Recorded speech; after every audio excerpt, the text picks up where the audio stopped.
600 वाट 25 ampere के तमाम buck converter के पार्ट्स को तब्दील कर लिया है और अब हम इसकी चेकिंग की तरफ आते हैं। जैसे ही हम इस पर इनपुट अप्लाई करते हैं हमारी आउटपुट बन जाती है और हमारा बल्ब ग्लो होना शुरू हो जाता है।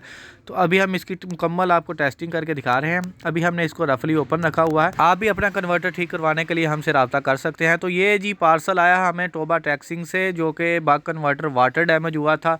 अब हम इसको मुकम्मल तरीका आपको बताएंगे कैसे हम इसको चेक करते हैं, इसमें क्या मसला है। और ये तो एक कारीगर से रिपेयर होके आया हुआ था जो कि मुकम्मल रिपेयर भी नहीं हुआ था, तो इसको आखिर हमारे पास भेजना पड़ा। तो अभी हम इसको दिखाते हैं आपको कि ये देखें, इसके जो एक आईसी है जो राइट साइड पे हमारा 8 पिन आईसी लगा है, उसके ऊपर वाली दो लेग्स हैं वो जंपर हुई हैं, सोल्डर लगा हुआ है उस पर। तो राइट साइड पे आप 8 पिन वाले आईसी को देख सकते हैं। ये हमारा 600 वाट 25 एम्पेयर का एक बक कन्वर्टर है। तो इस बक कन्वर्टर में आप मॉसफेट भी देखें, जो हमारे एन चैनल मॉसफेट लगे हुए हैं वो भी एक तरफ के जिसकी लेग्स ही टूटी हुई हैं। तो ये कैपेसिटर भी इसके दो जोन्स हैं, लीक हैं नीचे वाली साइड से। तो अभी इसका जो मेन आईसी है वो भी किसी ने उतार के दोबारा लगाया हुआ है। मॉसफेट भी आप देख सकते हैं। कस्टमर का कहना था कि वाटर डैमेज होने के बाद ही उन्होंने किसी मैकेनिक को ये दिखाया हुआ है जिसने इसके मॉसफेट भी डैमेज कर दिए हैं। तो अभी देखें, एक मॉसफेट की लेग्स भी टूटी हुई है और वो शॉर्ट है। अब कैसे है, हमें कैसे पता चला, आप इसकी बैक साइड भी देख सकते हैं। दोनों के सोल्डरिंग बिल्कुल इसके प्रिंट तक डैमेज किए हुए हैं जहाँ से इसकी बाइसिंग आती है। तो अभी आप देख सकते हैं इसके दोनों जो स्क्रू हैं, जो बोल्ट है जहाँ पे तार लगती है वो भी नहीं है। अभी हम सबसे पहले इसको पावर दे के चेक करते हैं हमें किस हालत में ये मिला। अभी ये देखें, पावर दी इसको 12 वोल्ट, इसका फैन भी नहीं ऑन हुआ और इसने ब्लू लाइट भी आउटपुट पे दे दी। अब ये कैसे मुमकिन है कि एक बक कन्वर्टर चलता भी नहीं और ब्लू लाइट भी आउटपुट पे दे। तो अभी आपको दिखाते हैं इसमें क्या फ़ाल्ट है। तो अभी ये तो ख़राब बक कन्वर्टर है, इसने आउटपुट कैसे दे दी। तो हालांकि ऐसे इसने आउटपुट दी नहीं, ये फेक आउटपुट है। अभी ये देखें, इसका जो आईसी है जो डायरेक्ट किया हुआ है किसी ने, ये सोल्डरिंग की मदद से इसको हम पेस्ट लगा के इसका जो 2 पॉइंट है ऊपर वाले जो जुड़े हुए हैं इनको पहले अलहदा करेंगे। तो इसके बाद हम इसको दोबारा चेक करेंगे कि या ये ऑन हुआ कि नहीं, क्या इसका मसला क्या है। सबसे पहले हम इसका मसला डिटेक्ट करेंगे, ये किस कारीगर ने इसको क्या क्या छेड़खानी की हुई है, तो उस हिसाब से हम इसको चेक करेंगे। तो अभी हमने ये देखें जो 2 पॉइंट जुड़े हुए हैं इसको हम दोनों को अलहदा करेंगे, क्योंकि हमने इसको ओरिजिनल तरीके से ठीक करना है। तो हमने इसमें कोई जुगाड़ नहीं लगाना। तो हमने इसको पहले जो पॉइंट है आईसी का वो देखें, हमने इसको अलहदा कर लिया है। जो 8 के 8 पिन है सबको अलहदा कर दिया है। तो अभी हम इसको अलहदा करने के बाद इसको अगेन चेक करेंगे पावर देकर कि आया कि इसको मसला क्या है। वाटर डैमेज होने के बाद इसको कोई और मसला था, लेकिन जब इन्होंने मैकेनिक को चेक करवाया तो अब इसको और को मसले और मज़ीद भर गए हैं। तो इसकी डीप रिपेयरिंग हम करेंगे, बल्कि आपको चेक करवाने का तरीका और रिपेयर करने का तरीका सब कुछ इसी वीडियो में दिखाएंगे। अभी हमने 12 वोल्ट इस पर अप्लाई किया, तो ये देखें अभी आउटपुट भी आ रही है और ये फ़ैन भी नहीं चल रहा। तो अभी ये आउटपुट इसलिए शो कर रहा है क्योंकि इसके मॉसफेट शॉर्ट है। और जैसे ही हमने इस फ़ैन के ग्रिप को थोड़ा सा हिलाया तो हमारा फ़ैन भी आगे से चल पड़ता है। तो अभी हमने फ़ैन का जो फॉल्ट देखा है वो देखा है कि इसके अंदर बहुत रस्ट आई हुई है। वाटर डैमेज होने की वजह से इसके अंदर जंग पैदा हो गया ग्रिप के अंदर। तो चले, यहाँ तक तो हमें बात समझ आई कि इसका जो मेन पावर आईसी है वो ठीक है, क्योंकि इसका फ़ैन चल रहा है। जब फ़ैन चल रहा हो तो पावर आईसी ठीक होता है। सबसे पहली निशानी ये है, जब आपका ये 12 वोल्ट का फ़ैन ऊपर चल रहा हो बक कन्वर्टर का, तो आपका जो मेन आईसी है जो पहला फ़ैन के पास लगा हुआ है 8 पिन वाला आईसी, तो वो ठीक है। अभी अब बात आती है मॉसफेट की। ये जो बड़े मॉसफेट लगे हुए हैं एन चैनल के, अभी इनकी बात आती है। तो अभी इन मॉसफेट को हम सबसे पहले रिमूव करेंगे। इनकी जो सोल्डरिंग है उसको जो डायरेक्ट की हुई है उसको बिल्कुल सीधे तरीके से इसको जो है शॉर्टेज को रिमूव करेंगे। तो शॉर्टेज को रिमूव करने के बाद इसको हम चेक करेंगे और अच्छी तरह इसको क्लीन करेंगे, ताकि इसकी जो सफाई होगी तो हमें कुछ समझ आएगी इसके अंदर प्रिंट क्या हुआ है, कितने डैमेज हैं। तो उस हिसाब से हम इसको अच्छे से साफ़ करके फिर आपको दिखाते हैं। तो नाजरीन, हमने इसकी बिल्कुल अच्छी से सफाई कर ली है। तो आप देख सकते हैं इसके प्रिंट बिल्कुल साफ़ हो गया। अब आपने लेना है एक मल्टीमीटर, इसको करना है डायोड मोड पे और इसके मॉसफेट को चेक करना है। तो इसकी सोर्स, ड्रेन और गेट तीनों पिन को चेक करना है। इसकी चूँकि पिनें ही नहीं है तो हम दूसरे वाले को पहले चेक करेंगे। तो इसको चेक किया तो ये देखें 0 आ गई, यानी कि ये शॉर्ट है। अब दूसरी तरफ से उल्टा के चेक करें फिर भी ये शॉर्ट है। अगर गेट वैल्यू पे चेक करें तो फिर भी वैल्यू दे रहा है। हालांकि गेट वैल्यू पे कोई वैल्यू नहीं आनी चाहिए। जब बक कन्वर्टर ठीक होता है तो बाइसिंग पे गेट पे कोई वैल्यू नहीं आनी चाहिए। तो अभी ये उस पर भी वैल्यू दे रहा है। अब जो दूसरा मॉसफेट है तो वो भी हमारा शॉर्ट है, उसकी तो लेग्स ही टूटी हुई हैं, लिहाजा हमने तो उसको भी चेंज करना ही है। अभी सबसे पहले हम मॉसफेट को रिमूव करेंगे और इसका जो बड़ा हीट सिंक है उसको भी रिमूव करेंगे। और ये दो पहले कैपेसिटर है, इन दोनों को भी रिमूव कर देंगे क्योंकि ये लीक है नीचे से। तो अभी हम इसको रिमूव करने के लिए सबसे पहले जो मॉसफेट के स्क्रू हैं वो दोनों खोल लेंगे। उसके बाद हमारा हीट सिंक का नीचे लगा होता है स्क्रू, 2 हमारे ब्लैक स्क्रू हीट सिंक है, उनको भी खोल लेंगे। तो ये दोनों खोल लिए। अब हम हीट सिंक को रिमूव कर लेंगे ताकि हमें रिपेयरिंग करने में आसानी रहे और मॉसफेट भी हमारे इजीली रिमूव हो सकें। तो अभी हमने फ़ैन का ग्रिप भी उतार लिया और इसको हमने नीचे से उतारा। अब देखें अभी इसके नीचे भी वाटर वैसे का वैसे है। ये देखें अभी नीचे से भी वाटर डैमेज, पानी के वही असरात नीचे हैं। आप वीडियो में देख सकते होंगे, ये देखें ये चमकीला पानी नज़र आ रहा है। तो अभी आप देखें हीट सिंक के नीचे अभी तक पानी मौजूद है। अगर हम इसको ना खोलते वैसे रिपेयर कर देते तो ये फिर 1-2 दिन बाद इसने ख़राब हो जाना था, क्योंकि वाटर इसके अंदर रच चुका था। तो अभी हमने इसको पहले अच्छे से साफ़ करना है पानी को। इसके जो इंसुलेशन पेपर हैं, जो हीट सिंक के पेपर होते हैं, उसको हमने अलहदा रख लिया है। अभी ये 2 मॉसफेट हैं हमारे, इनको हमने बिल्कुल सेफली तरीके से रिमूव करना है सोल्डरिंग आयरन की मदद से। तो इसको ये देखें हमने रिमूव किया, तो इसकी सिर्फ एक लेग्स है और एक वैसे मुड़ी हुई है, वैसे ही इसके अंदर डाला गया है। तो एक मज़े की आपको एक और बात बताएं, ये 2 मॉसफेट हैं जिनमें से एक अभी ओरिजिनल निकला है जो पहले लगा होता है कंपनी का, एक किसी ने और कोई लगाया हुआ है। यानी कि इसको पहले ऑलरेडी कई बार रिपेयरिंग की जा चुकी है, जो कि अभी ठीक नहीं हुआ। तो अभी ये देखें इसके जो प्रिंट डैमेज हो चुके हैं। तो अभी हमने प्रिंट भी नए बनाने हैं, जहाँ से बाइसिंग आती है वहाँ से हमने जंपरिंग वायर करके तो आईसी भी चेक करने हैं, मेन आईसी भी चेक करना है। तो अभी ये देखें ये प्रिंट हमारे जो शॉर्ट है इनको भी हमने ठीक करना है। ये देखें ये बाइसिंग की लाइन इधर से कटी हुई है, यहाँ से यहाँ तक किसने आनी थी वो भी हमारी कटी हुई है। तो अभी हमने टोटल इसकी जो है ना हमने एक रिपेयरिंग करनी है, जिसे डीप रिपेयरिंग कहते हैं। तो अभी हम सबसे पहले इसकी सफाई करेंगे। याद रखें दोस्तों, जब तक आपको पीसीबी की सफाई ना होगी, अच्छे से समझ नहीं आएगा, आप इसको रिपेयर नहीं कर सकते। आपने बिल्कुल सफाई के साथ इसको क्लीन करना है, उसके बाद आपने इसकी कोई भी रिपेयरिंग करनी है ताकि आपको वाज़ह नज़र आए कि फ़ाल्ट किधर है और कहाँ पर है। फिर ये आप ओरिजिनल तरीके से किसी भी बक कन्वर्टर को ठीक कर सकते हैं या किसी भी सर्किट को। उसके बाद हमने टोटल बाइसिंग भी चेक करनी है, क्या क्या इसमें मसले हैं क्या क्या। तो अभी हमने जो कैपेसिटर हमारे जो डैमेज थे उनको भी उतार लेंगे ताकि 2-2 कैपेसिटर जो है ना हमारे वो लगे रहें। तो 2-2 कैपेसिटर पे भी हमारा बक कन्वर्टर बिल्कुल ठीक चलता है। हमने जो थर्ड है, दोनों तरफ इनपुट आउटपुट की तरफ हमने उनको रिमूव कर देना है ताकि उनकी वजह से किसी किस्म की कोई शार्टेज ना आए। तो फ्यूचर के लिए हमने सेफ़्टी के लिए हमने उन दोनों को, जिन पे हमें डाउट था, हमने उनको निकाल दिया है। तो अभी ये देखें जो 100 वोल्ट वाला हमारा कैपेसिटर है डीसी, ये देखें आप 100 वोल्ट 100 माइक्रोफैराड, ये इनपुट वाली साइड पे है, जबकि हमारा जो 63 वोल्ट 330 यूएफ वाला है वो हमारा माइक्रोफैराड वाला वो आउटपुट है। अभी हमने इसको थिनर की मदद से अच्छे से इसको साफ़ करना है ताकि इसकी बेहतरीन तरीके से क्लीनिंग हो और कोई भी वाटर डैमेज का इसमें कोई भी पार्ट्स ऐसा ना रह जाए जो हमारी नज़र से ओझल हो। तो अभी हमने इसको अच्छे से साफ़ करना है। आप इसको पेट्रोल की मदद से भी साफ़ करते हैं, किसी भी चीज़ से थिनर वगैरह साफ़ करें। उसके बाद आपने एक और काम करना है, सफाई अच्छे से करने के बाद आपने इसको हॉट गन की मदद से आपने इसको अच्छी तरीके से हीट अप करना है और मुनासिब हीट से, ताकि इसका कोई ऐसी डैमेज भी ना हो।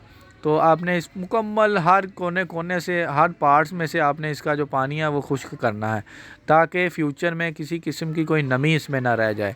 तो अभी हम भी ऐसे ही करेंगे। हमने इसको हीट गन की मदद से मुकम्मल सारे बक कन्वर्टर को एक बार हीट अप करना है ताकि हर कोने से पानी जो है वो खुश्क हो जाए। तो अभी आप वीडियो में देख सकते हैं हमने सारी साइडें इसकी हीट अप कर दी हैं। कैपेसिटर पे आपने ज़्यादा हीट इसलिए नहीं अप्लाई करनी क्योंकि ये फट भी जाते हैं ओवर हीट से, इसलिए कैपेसिटर से आपने साइडों से आपने हीट देनी है।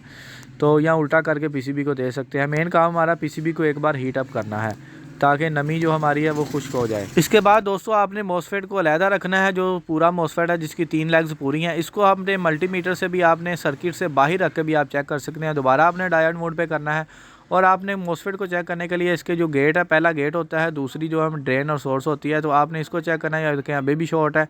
आप देखें जैसे ही हम इसको जोड़ते हैं तो हमारी मीटर की वैल्यू 000 हो जाती है। तो ये देखें इस तरफ भी हमारी 000 हो रही है और दूसरी तरफ भी 000 हो रही है। और गेट पे देखें तो गेट पे अभी भी वो 198 वाली वैल्यू आ रही है, यानी कि ये हमारा मॉसफेट ओरिजिनल वाला भी शॉर्ट है। अभी हमने दोनों मॉसफेट का पेयर जो है हमारा एक है, उसको हमने नया डालना है। लेकिन नया डालने से पहले हमने इसकी बाइसिंग को ज़रूर चेक करना है, वरना हमारा मॉसफेट डालते ही डैमेज हो जाएगा। तो अभी हमने इसकी बाइसिंग को चेक करने के लिए देखें बाइसिंग वाला ये हमारा जो आईसी है 8 पिन वाला जो आउटपुट वाली साइड पर लगा था वो डैमेज था। ये देखें वैल्यू आ रही है गेट पर, जो कि वैल्यू नहीं आनी चाहिए। गेट वाली पिन पे किसी किस्म की वैल्यू नहीं आनी चाहिए। तो अभी ग्राउंड पे रख के हमने गेट का चेक किया तो इस पर भी वैल्यू आ रही है, इस पर भी वैल्यू आ रही है। तो अभी हम इसको रिपेयर करने का आपको तरीका दिखाएंगे। हमने आईसी को तो आपको बताया था कि उसके जो पॉइंट जुड़े थे वो भी खोले थे, लेकिन फिर भी हमारा मसला हल नहीं हुआ। तो अभी उस मसले को हल करने के लिए हम जो है दोनों आईसी को, दोनों मॉसफेट को हमने देख लिया है कि वो दोनों पे वही गेट वैल्यू आ रही है। तो अभी इस सूरत हाल में हम इसका जो है वो मॉसफेट नहीं डाल सकते। हम सबसे पहले इस आईसी को रिप्लेस करेंगे। तो इस आईसी को हमने रिप्लेस करने का आपको तरीका पिछली वीडियो में बताया हुआ है कि इसका क्या नंबर है और कैसे इसको रिप्लेस करना है। ये साइडों पे 2 मॉसफेट लगे हुए हैं, छोटे छोटे ट्रांजिस्टर टाइप। तो ये मॉसफेट को कंट्रोल करते हैं ये छोटे ट्रांजिस्टर, ये ही बाइसिंग क्रिएट करते हैं। आईसी सबसे पहले इनको प्रोग्राम देता है, फिर आगे हमारे बड़े मॉसफेट काम करते हैं।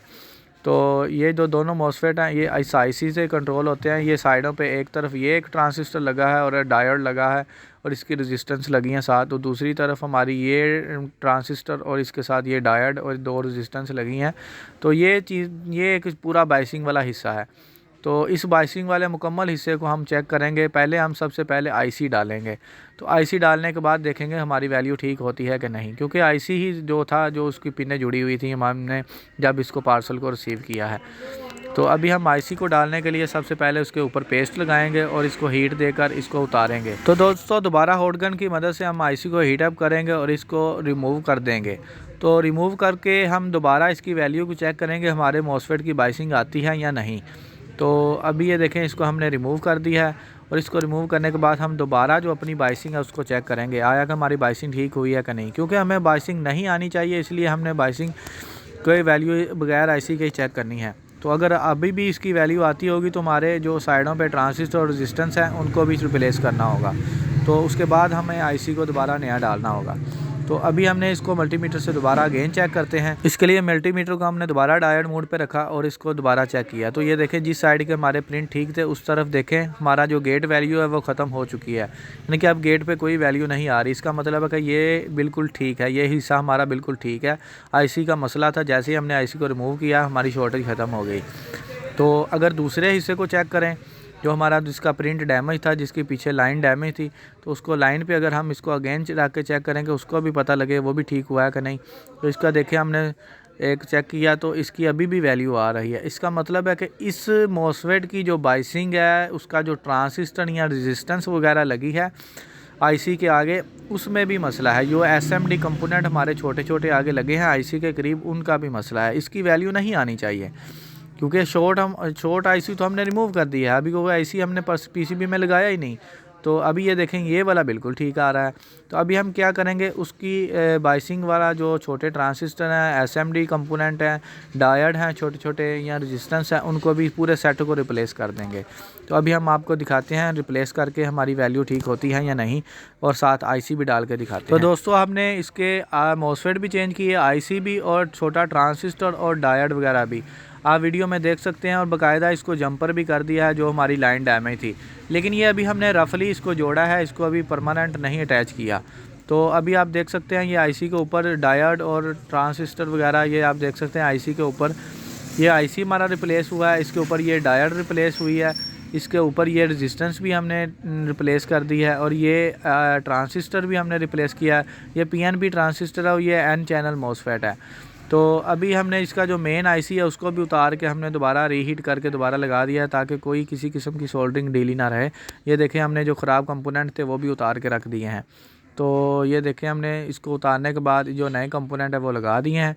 तो अभी हमारा ये पीसीबी हमने एक नए रफली हमने इसको तैयार किया है, और जो नीचे हमारा मॉसफेट के नीचे जो बाइसिंग के लिए एक वायर टूटी थी वो भी हमने लगा ली है, और इस फ़ैन ग्रिप को भी हमने थोड़ा सा वॉश किया है। तो अभी चेक करते हैं पावर दे के, तो अब हमारा क्या रिज़ल्ट आता है, हमारी आउटपुट भी क्या बनती है। तो अभी हमने देखें इसको सामने रख लिया है हीट सिंक को। तो ये देखें, जैसे ही हमने पावर ऑन की हमारा फ़ैन भी चल गया, अब आउटपुट भी आ रही है। इसके साथ साथ हमने मल्टीमीटर से इसके वोल्टेज को एडजस्ट भी किया है वेरिएबल पोर्ट से, तो हमारे वोल्टेज कम या ज़्यादा भी हुए हैं। अभी हमने इसके आउटपुट पे लोड लगा दिया है। तो अब हम दोबारा इसको पावर देते हैं तो ये देखें, हमारा जो बल्ब है वो रोशन हो चुका है, यानी कि इसने आउटपुट अच्छे से देनी शुरू कर दी है। तो अभी इसको रिमूव करते हैं, दोबारा लगाते हैं, तो ये देखें हमारा बल्ब फौरी उसी टाइम चल पड़ता है, और फ़ैन भी चल रहा है, बक कन्वर्टर पूरी एफिशिएंसी के साथ ऑन हो चुका है। तो अभी हमने इसके आउटपुट वोल्टेज भी अपनी तसल्ली के लिए बढ़ा के कम करके सारे आउटपुट वाले चेक कर लिए हैं।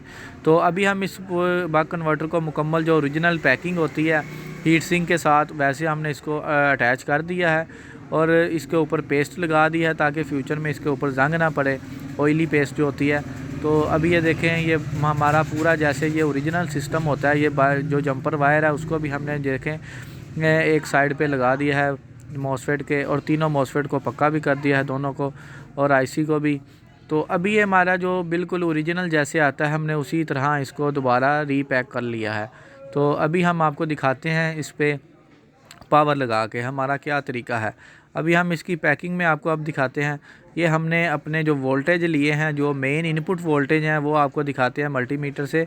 हमारे जो वोल्टेज हैं वो हैं तकरीबन 31 वोल्टेज, जो हमारे इनपुट वोल्टेज हैं। आप देख सकते हैं 31 वोल्टेज हमारे इनपुट वोल्टेज हैं। इस पे हम अब इसकी टेस्टिंग करेंगे। तो अभी हमने इसकी टेस्टिंग की है, ये 31 वोल्टेज हमने अप्लाई किए हैं, हमारी ब्लू लाइट ऑन हो गई है। आउटपुट पे हमने इसको 12 वोल्ट पे सेट किया। आप देखें 12 वोल्ट इसके आउटपुट आ रहे हैं। 31 वोल्ट दिए हैं और 12 वोल्ट इसके हमने आउटपुट सेट किए हैं, यानी कि ये स्टेप डाउन अब कर रहा है बक कन्वर्टर। तो अभी हम इस पर लोड भी डालेंगे, क्योंकि पहले हमने रफ़ कंडीशन में लोड आपको डाल के दिखाया था, अब हमने रीपैक किया है। तो अभी हम इसको अपनी तसल्ली के लिए अगेन चेक करेंगे। तो ये देखें लोड डालकर हमारा फिर भी बक कन्वर्टर 12 वोल्ट बल्ब को बिल्कुल अच्छे से ग्लो कर रहा है। तो ये हमारा सिस्टम एक बिल्कुल ही ठीक हो गया है, बिल्कुल ओरिजिनल तरीके से। बाइसिंग या मेन आईसी को चेक करने के लिए सबसे आसान तरीका ये होता है, आपने इसको 16 वोल्ट पे रन करना है बक कन्वर्टर को। ये देखिए हमने 16 वोल्ट दिए और इसने 0.06 एम्पेयर ड्रा किए 16 वोल्ट से, वो हमारी सप्लाई अभी ज़ीरो है। तो जैसे ही हम इस और वोल्टेज बढ़ाएंगे, ये देखें 15 वोल्ट 16 इसके हैं, और जैसे ही हमने उसके वोल्टेज बढ़ाए तो हमारे वोल्टेज जमा होते गए, यानी कि जब तक हमारे 15 वोल्ट उसके और 15 वोल्ट इसके हमारे 30 वोल्ट हो गए, तो जो इसका जो ड्रा करंट है वो बिल्कुल कम हो गया। आगे 0.06 था, अब 0.03 हो गया, यानी कि जैसे ही हमारे वोल्टेज कम हो गए ये करंट ड्रा ज़्यादा लेगा मिली एम्पेयर में, तो वोल्टेज ज़्यादा होंगे मिली एम्पेयर में करंट कम लेगा। तो यहाँ से पता चलता है हमारा बक कन्वर्टर बिल्कुल 100% एफिशिएंसी में काम कर रहा है।